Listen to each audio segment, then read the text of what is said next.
so otie bokangi tika bango baloba na bango nde balobi nga nabengaki yo na video mona bana mpo nayebi ke bino nyonso boyoka lokuta mpo na nga surtout bino nyonso bakomedie mbala mwa botia yango na mitema alobaki ye moto alobaki bango balo donc moi je m'en fous,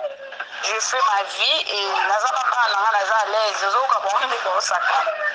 donc baloba bainvente bacreye bakomi nde na posa na ngai baomi na posa na ngai me nga mpe naboyi na ngai navandi na ngai nalimi na ngai te bamona ngai ya youtube je nazonga ya mosala na ngai oteka nakoti bango mpe mbongo ebele sikoyo na mpo na ngai baoyoka ngai te babi nabengisi mobali na kongo kale mbongo ngai ya pasi boye naozwa ngai otravaye mokongo na ngai ezoswar obetika bana na classe boye mokongo ozongi mokongo naosala na pasi mosala kutu nayebi te na poto na kongo osala mbongo wana nayebengisela mobali alokuta kutu koona osuna ketia ye na foye omona poto basankusu kaka tikonte kwa so ani na niveau obengisa mibali se yango na mbongo alors kitoko vraiment bino moboyo a changé na été. Wana selon nga. Moi, je vais dire une chose de toi. Je me rappelle du jour où mon mariage na bango kutu. Nazara tellement choqué dans le sens que non, na bando mate pour nous, bano bato to kolana Mike, tu vois, to bando bakeno, Mike a ko bala, moi c'est à théâtre, parce que il ne mérite pas ça. Aza tellement calme, parce que mon abassa à théâtre, baza un peu moutou likolo, tu vois. Il ne mérite pas ça. On espère que cette femme-là, Aza moi sage, Aza calme, parce que Mike Aza mouta calme et tout ça, sage et intelligent. Malheureusement, c'était pas le cas. Parce que live na sur Hollande ba te be ba lo bangwa wa nga ka sena za ka nga mo so na Hollande live na tout na mona toujours abandaka bien na suka ka mabe. Moi ça li bala et surtout qu'il y a des enfants. Moi ça li bala munoko oyo boy. Munoko il faut zale loko il faut contrôler li bosso. Il faut ça na filtre na mutuna yo. Au filtre na malobo zo lingo bimisa na munoko na yo il faut bima na Saint-Esprit et bima avec sentiment te bato ba betolo maboko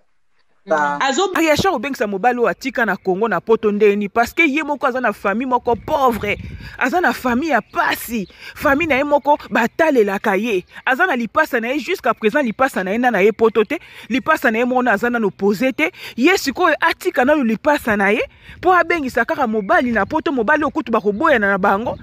o bakozala na bango lisusu te mobali akobala na ye mwasi mosusu après Ariacha atika na ye lipasa ne po abengisa mobali na poto bandeko tozala pe bato likambo so eza bon te toti kokosaka makambo toti kokoselaka bato makambo so likambo eza bongo te Ariacha peut-être libala esimba ye te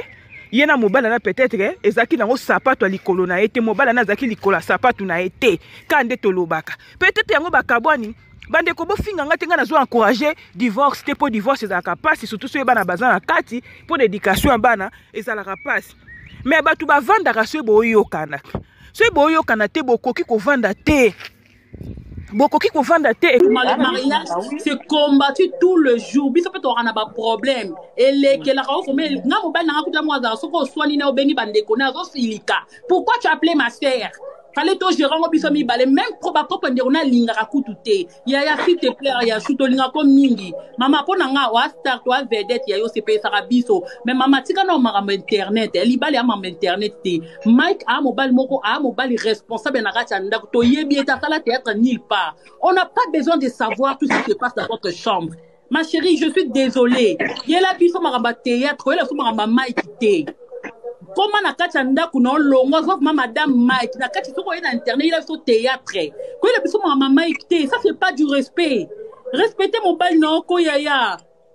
tout pesa batu posa ko bala soute bata ki tsa ba mo finga biso ba bala na poto ni zanga mutuna makolo yaya pardon biso ba auto tikali ata moi 50% to banga ka to respecta mi bal na biso tika biso to zala na position wana s'il te plaît ma chérie lo na ngana lo baka ya ngwana mama ka na tiki. Salut, abonnez-vous, commentez, likez, partagez.